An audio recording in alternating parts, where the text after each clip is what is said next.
Hi there, my name is Tabitha Westbrook, and I am going to spend a couple minutes telling you how to choose an awesome therapist.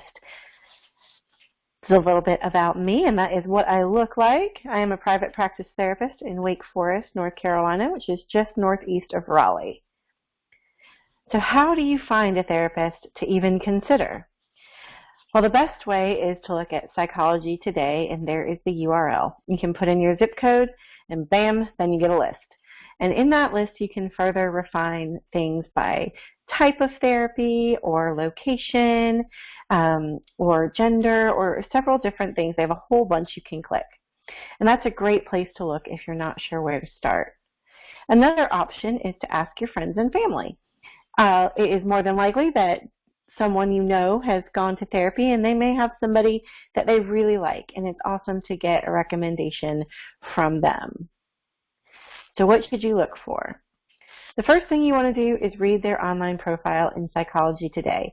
Most therapists at this point have a profile there, and it tells you a little bit about them and how they work and some other pertinent information like whether or not they take insurance and that sort of thing. It also shows you whether or not they have expertise in the area that you need help. If you are struggling with loss and grief, seeing a therapist who doesn't have any experience in that is probably not going to be helpful. You want to find somebody that is going to work for you. You also want to make sure that they are convenient to you. And if they're not, if they're kind of far away and it's somebody that you're interested in, as long as you are in the same state, you may be able to do video therapy with them. A lot of therapists do that. I am one of the ones that also does that. So no matter where you are in the state of North Carolina, I can see you through video, and sometimes that's a great way to broaden the ability to find a therapist if the ones that are like within a few miles of you aren't a good fit. And then once you pick a few, you want to give them a call. You want to get on the phone with them and see a little bit more about them and ask them some questions. And you can also check out their website. You want to take a look at that. Most therapists, again, have websites.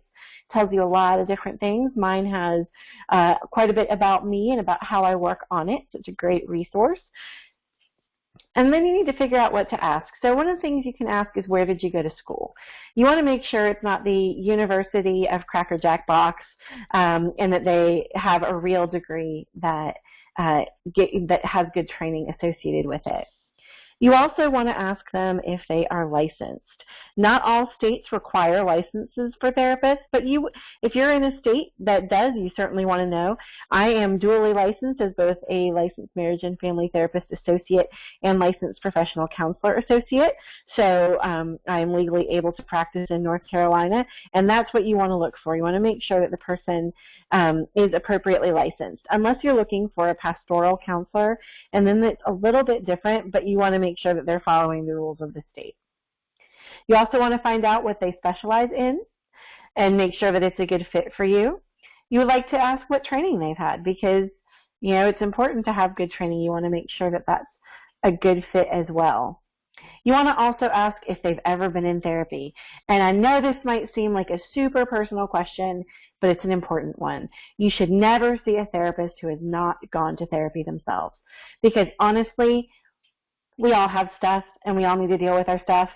And so you want to make sure that your therapist has an understanding of what it's like to be a client. And then you want to pay attention to how you feel while you're talking with them and corresponding with them. If you don't feel good about it, then it's not a good fit for you. And that's not to say that if you're nervous that that's a total red flag. I mean, you're going to be nervous, right? You're telling a stranger about things that are struggles for you. But you want to make sure that there's not that gut like, I think this person's kind of creepy. If you're feeling that, you should not go to that person. So what's the most important thing? Do you feel comfortable? And if a therapist is a good fit, you're going to feel comfortable, even if they're challenging you, even if something they say is a challenge. And don't be afraid to talk to more than one therapist to make sure it's a good fit. It's not going to hurt anybody's feelings if you call a few. So in summary, finding a good therapist can seem super daunting, but it's really worth it, and it makes therapy so much more effective. You're going to be able to share so much more and get so much more from a therapist that you feel good about. And a good therapist is truly thankful that you asked because honestly, we really want to make sure that this is the best for you. We want you to be a good fit too. We want you to feel comfortable because we're trying to help you. So that's it. I appreciate you watching. If you have any questions or if you think I might be a good fit for you as a therapist, please let me know and have a wonderful and fantastic day.